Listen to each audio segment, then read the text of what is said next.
বছরের মতন এবারও রাত্রির বেলায় অলক্ষ্মী বিদায়ের পুজো হবে। এবারের পুজোর সমস্ত আয়োজন দিয়া করবে এবাড়ির বড় বউ। বেশ বেশ বেশ, আর খেতে পাচ্ছি না আমি। না, পুরোটা খেতে হবে। তুমি এরকম ঠিক মতো খাওয়া দাওয়া করছো না, এটা যদি তোমার বাড়ির লোক জানতে পারে কত কষ্ট পাবে বলো তো।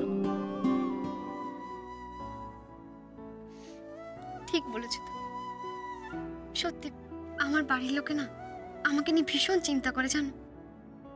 আমার শাশুড়ি মায়ের কথা তো তোমাকে আগেই বলেছি। আমার শ্বশুর মশাই, তারপর দেওররা, তারাও খুব ভালো জানো। আমার যে মেজোজা আছে না, সে তো আমার থেকে বয়সে বড়, আমাকে পুরো দিদির মতো আগলে রাখে। আর আমার ছোট যা, সে কিন্তু দেখতে খুব সুন্দর, চোখটা পুরো টানা টানা। আমার সঙ্গে না আমার ছোট যায় কিছু না কিছু নিয়ে খুনসুটি লেগেই থাকে জানো তো। আমার মা আমাকে বলতো সংসারের সম্পর্কগুলো না টক ঝাল মিষ্টি একবারে মিলিয়ে মিশিয়ে হয়। বিয়ের পর আমি সেটা বুঝতে পেরেছি। আর তোমাকে মেঘ বৃষ্টির কথা বলছিলাম না, খুব ফুটফুটে জানো, আমাকে কি বলে ডাকে জানো? বজরং বলি আন্টি। আর ঠাম্মা আমার কথা তোমাকে কি বা বলবো, দুজনে এই আরে তো এই ভাব, ঝগড়া করবে অথচ কেউ কাউকে ছেড়ে একটা মুহূর্ত থাকতে পারবে না।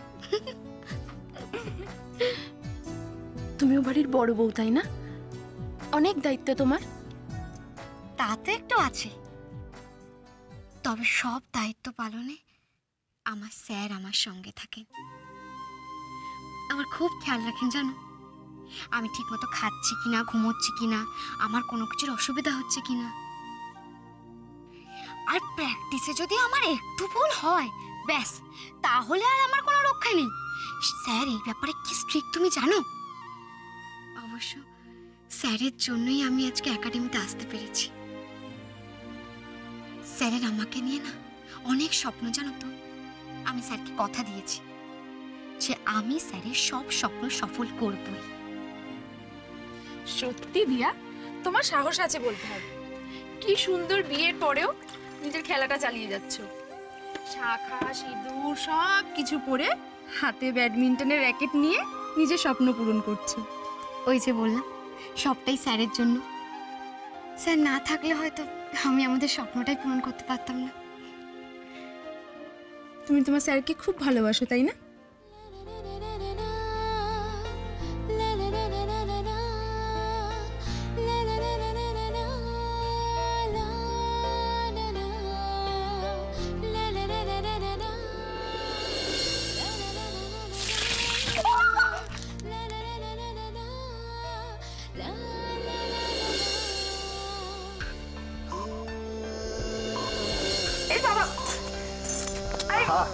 এটা সরাও না।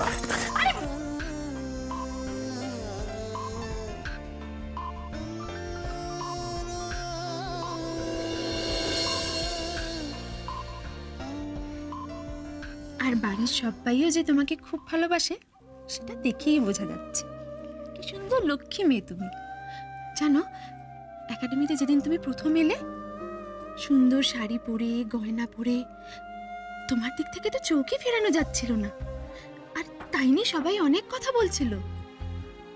ভাগ্যিস তুমি মনে করেছো, আমি তো ভুলেই গিয়েছিলাম।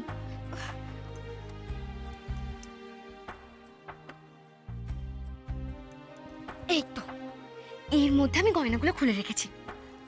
এই যে দেখো না।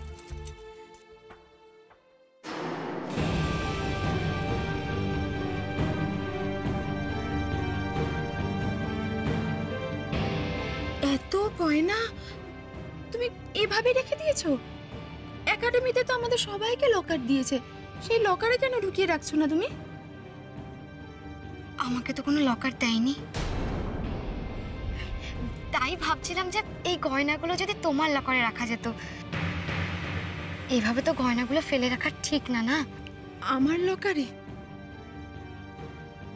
এত গয়না? না না, প্লিজ সুখী, নাও না গয়নাগুলো। তুমি যদি গয়নাগুলো নাও তাহলে আমি একটু নিশ্চিন্ত হব। নাও না। আরে ধরো না, ধরো ধরো। ঠিক আছে যাই বাবা, বাজিগুলোকে রোদে দিয়ে আছি। যদি তুবড়ি 3 তলা পর্যন্ত না ওঠে, দুদিন তো ঘাড়ের উপর চেপে বসবে, বলবে বিপিনদা পচা, বিপিনদা বাজে বাজিয়ে দিয়েছে। হ্যাঁ মা, এদিকে এসো। বলো। এই বাজিগুলো নিয়ে কোথায় যাচ্ছ? ওই যে মেঘ বৃষ্টি বাজি ফাটাবে, ওই জন্য রোদে দিতে যাচ্ছি। মা তো বলেই দিল, দিয়া এ বাড়িতে না ফিরলে এ বাড়িতে কোনো বাজি ফাটানো হবে না। এখন এটাই ভাবছি, বাচ্চাগুলোকে কি করে শান্ত করব। তুমি এক কাজ করো বিপিন, এই বাজিগুলোকে রেখে তুমি তোমার কাজে যাও। ওগুলো রোদ্দুরে দেওয়ার দরকার হবে না। কিন্তু মা, যা বলছি তাই করো। ও মা, মা ঠাকুরন আমাকে ওই পুজোর ফর্দ নিয়ে আসতে বলেছিলেন, তাই আমি ফর্দ নিয়ে আসলাম। কিন্তু ওই মা ঠাকুরনকে তো দেখছি না। মা ঠাকুরন কোথায়? উনি ঘরে আছেন ঠাকুরমশাই। আপনি এক কাজ করুন, এই ফর্দটা বিপিনকে দিয়ে দিন। এই বছর এ বাড়িতে পুজো হবে কি হবে না তার তো কোনো ঠিক নেই। যদি হয় তাহলে সন্ধ্যেবেলায় বিপিন গিয়ে আপনাকে ডেকে নিয়ে আসবে, কেমন? মা না সিরিয়াসলি দিন দিন কেমন যেন বাচ্চা হয়ে যাচ্ছে। এ কি বলছেন বৌমা?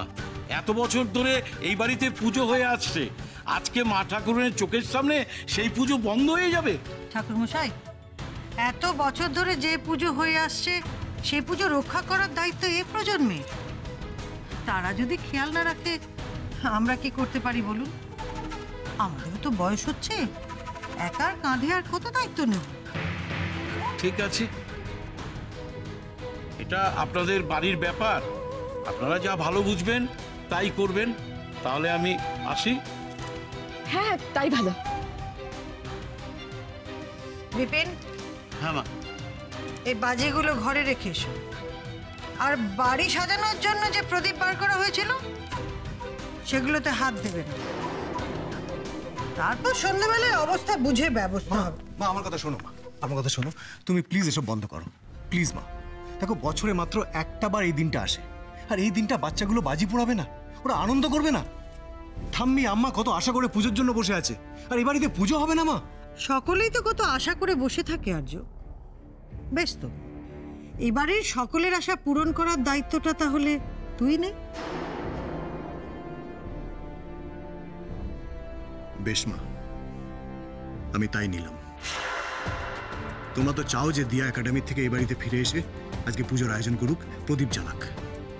ঠিক আছে মা, আমি দিয়াকে নিয়ে আসার ব্যবস্থা করছি। আমি তোমায় কথা দিলাম মা।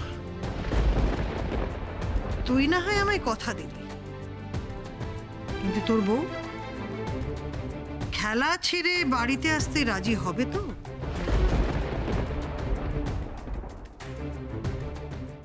এত গয়না এভাবে এখানে রাখা কি ঠিক হবে? কিছু হবে না তো দিয়া? কি হবে? কিচ্ছু হবে না। আরে বাবা, লকার তো তুমি চাবি দিয়ে রাখবে, আর চাবিটা তুমি তোমার কাছে রাখবে। বরং এখানে গয়নাগুলো বেশি সুরক্ষিত থাকবে, বুঝলে?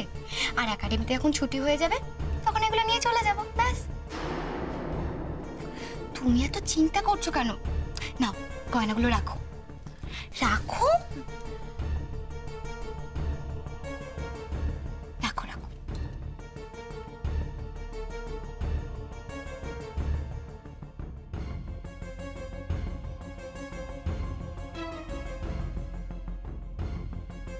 বলছিলাম না তোকে, প্রথম দিন যেসব গয়নাগুলো পরে ঢুকেছিল সেই সব গয়নাগুলো ওই দুভরি সুখীকে রাখতে দিয়েছে। আর সুখীকে দেখ, পরের দায়িত্বটাকে নিজের মনে করে গয়নাগুলোকে যত্ন সহকারে লকারে ঢুকিয়ে রাখছে। ইস দুভরি সুখী তো কালী পুজোর দিন একেবারে পাটাকা হয়ে ফুটছে রে। দিয়া কে সঙ্গ দোস্তি নিভা রही है। Good, very good. একাডেমিতে এরকম ফ্রেন্ডশিপ কত করে উঠতে দেখলাম, আবার সেগুলোকে ভাঙতেও দেখলাম।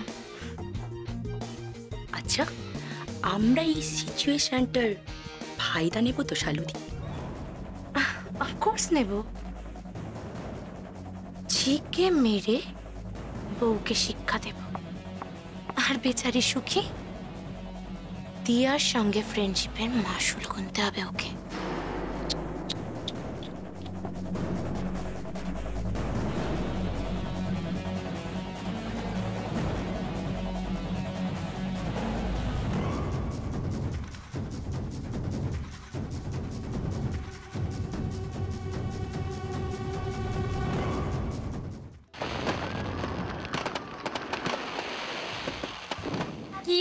তোদের হলো? তাড়াতাড়ি চল, বাড়ি থেকে কত ভাজি ফাটাতে হবে। তাড়াতাড়ি চল।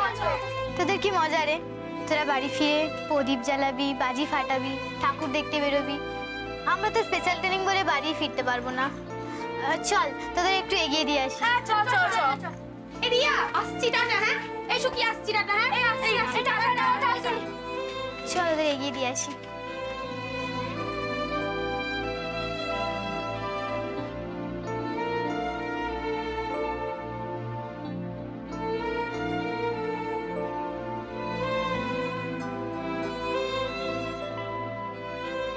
তোমার খুব মন খারাপ লাগছে না দিয়া? লাগবেই তো, বিয়ের পর প্রথমবার কালী পুজো। শ্বশুরবাড়িতে থাকলে তুমি কত আনন্দ করতে বলো, কিন্তু এখানে কিছুই করতে পারছো না। বাইরে বাজি পোড়ানোর আওয়াজ শুনতে পাচ্ছি, কিন্তু নিজেদের বাজি পোড়ানোর কোনো উপায় নেই। দূর, আমারও আর ভাল লাগছে না। বাড়িতে সবার কত খারাপ লাগবে বলো? ওদেরও তো আমাদের সাথে একসঙ্গে আনন্দ করার কত ইচ্ছা হচ্ছে, কিন্তু কিচ্ছু করতে পারছে না। এবার আমার মা বাবার খুব খারাপ লাগবে জানো তো, এই প্রথমবার কালী পুজোয় আমি বাড়িতে নেই। তোমার স্যারেরও তো খুব কষ্ট হবে না দিয়া?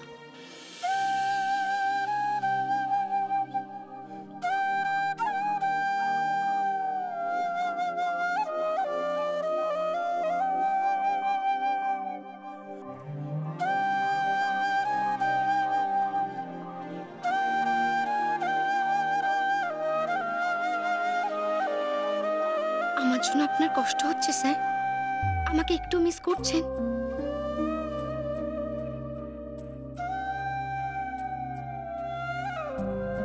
বিয়ের পর এটা তো আমাদের প্রথম দীপাবলি, তাই আমি যদি বাড়ি যেতে পারতাম, মানে একটু হই হুল্লোড় করতে পারতাম, মেঘ বৃষ্টি অনি সবার সঙ্গে মজা করতে পারতাম, তাহলে কি ভালোটাই না হতো, তাই না স্যার?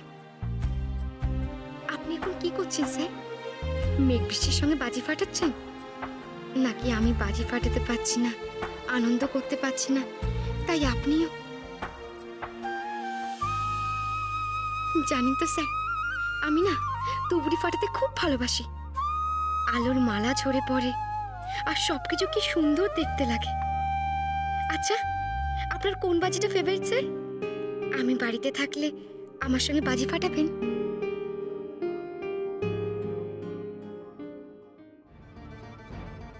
নেহার, তুমি শুধু শুধু আমার উপর রাগ করছো, আমাকে ভুল বুঝছো।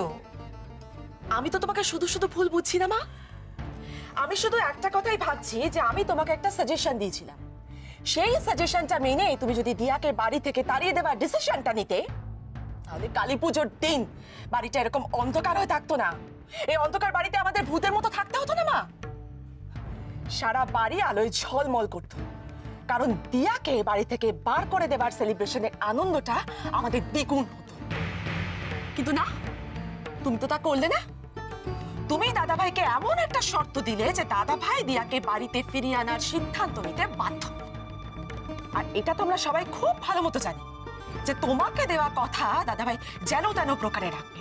দিয়াকে দাদাভাই ঠিক বাড়িতে ফিরিয়ে আনবে, আর দিয়া এ বাড়িতে এসে এমন একটা ভাব করবে যে সমস্ত দায়িত্ব পালন করে আমাদের সবাইকে একেবারে উদ্ধার করে দিয়েছে। এই সমস্ত কিছু ভাবলে না আমার খুব ইরিটেশন হচ্ছে। পাগলি মেয়ে, এত কিছু বোঝো আর এটা বুঝতে পারলে না? আমি তো তোমার সাজেশন মেনেই কাজ করছি। মানে আর্য আমাকে কথা দিয়েছে, যেভাবেই হোক আজ রাতে দিয়াকে একাডেমি থেকে বাড়িতে ফিরিয়ে আনবে। তা না হলে বাড়িতে আলো জ্বলবে না, মেঘ বৃষ্টি বাজি ফোটাতে পারবে না, মন খারাপ করবে। তাই আর্য ওর কথা রাখার চেষ্টা করবে, কিন্তু একাডেমির নিয়ম ভেঙে আর্য দিয়াকে বাড়িতে ফিরিয়ে আনবে, আমার মনে হয় না সেটাও করতে পারবে। আর দিয়া যেমন ব্যাডমিন্টন ক্যারিয়ার সম্পর্কে সচেতন, এতটা ঝুঁকিও নেবে বলে আমার মনে হয় না। তাই আর্যকে খালি হাতেই ফিরতে হবে। আর যেহেতু আর্য আমার কথা রাখতে পারবে না, তাই আর্যর কাছ থেকে আমি একটাই প্রতিশ্রুতি চাই, দিয়া যেন কোনোদিন এ বাড়ির চৌকাঠ ডিঙোতে না পারে। অসাধারণ, এটা তো একটা অসাধারণ ফুল প্রুফ প্ল্যান। এই প্ল্যানটা যদি সাকসেসফুল হয় তাহলে দিয়া তো আর কোনোদিনও এ বাড়িতে দিয়াই চালাতে পারবে না। ওই দিয়া মেয়েটার জন্যে আমার আর্যকে বারবার মায়াঙ্কের সম্মুখীন হতে হচ্ছে, ঝামেলায় জড়িয়ে পড়ছে, ওর জীবনে বারবার বিপদ ঘনিয়ে আসছে। এসব দেখে আমি কি করে হাত পা গুটিয়ে বসে থাকি বলো তো? আমার ছেলের জীবনটা যদি আমি বিপদমুক্ত নাই করতে পারলাম তাহলে আমি কিসের মা? তুমি দেখো নিহার, আজকে এই কালী পুজোর রাতে ওই দিয়া নামের অলক্ষীকে আমি আমার আর্যর জীবন থেকে কেমন করে দূরে সরিয়ে দিই। আর এই অলক্ষী বিদায়কে সেলিব্রেট করতে আমরা এত বাজে ফাটাবো যে মেঘ বৃষ্টির সাথে সাথে এবার এই সকলের মুখে হাসি ফুটবে। সবার মুখে হাসি ফোটানোর দায়িত্ব আমি নিলাম নিহার।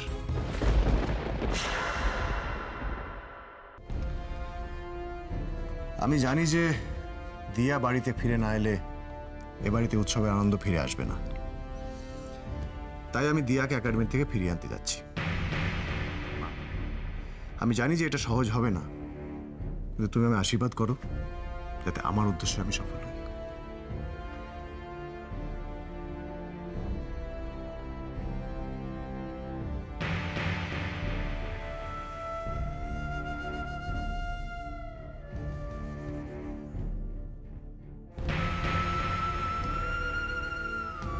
কি হলো মা, তুমি আমার মাথায় হাত দিয়ে আশীর্বাদ করলে না? তোকে আর নতুন করে কি আশীর্বাদ করবো বাবা? আমার আশীর্বাদ তো সবসময় তোর সঙ্গে আছে। তবুও মা, তুমি দাদাভাইকে আশীর্বাদটা করো। তুমি দেখতে পাচ্ছ না দাদাভাই তোমার আশীর্বাদ পাওয়ার জন্য কতক্ষণ ধরে তোমার সামনে ঝুঁকে দাঁড়িয়ে আছে। দাদাভাই যেমন ইচ্ছে তুমি ঠিক তেমন করে দাদাভাইয়ের মাথায় হাত রেখে আশীর্বাদটা করো।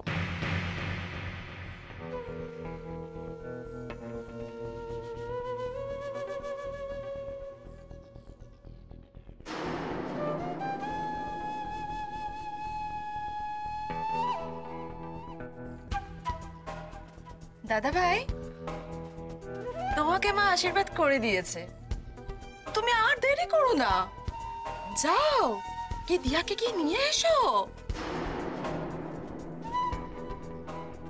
হ্যাঁ, আমি এখনই যাচ্ছি।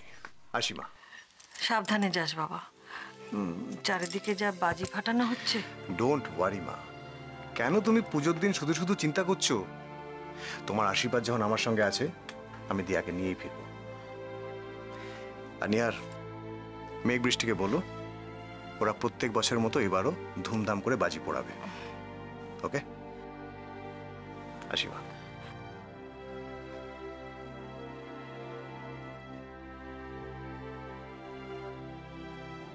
নিহার, আমি আর্যকে কোনোদিন ঠকাইনি, কিন্তু আজ মা, তুমি তো দাদাভাইকে ঠকাওনি। দাদাভাই তোমার কাছ থেকে আশীর্বাদ চেয়েছে আর তুমি শুধুমাত্র দাদাভাইকে আশীর্বাদ করেছো।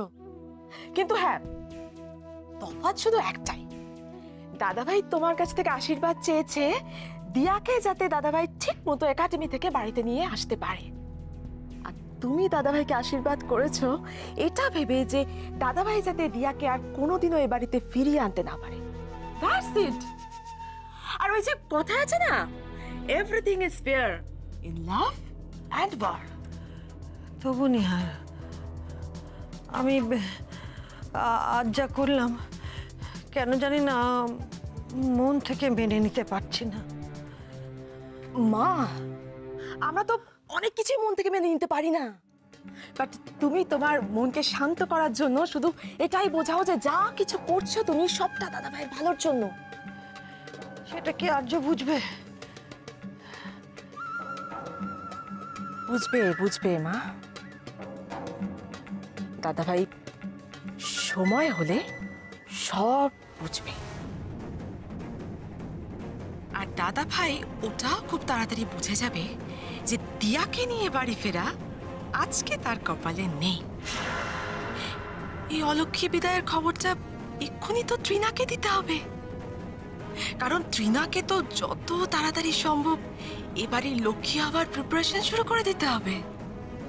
ত্রিনা এ বাড়িতে আসা মানে তো আমারও লক্ষ্মী লাভ।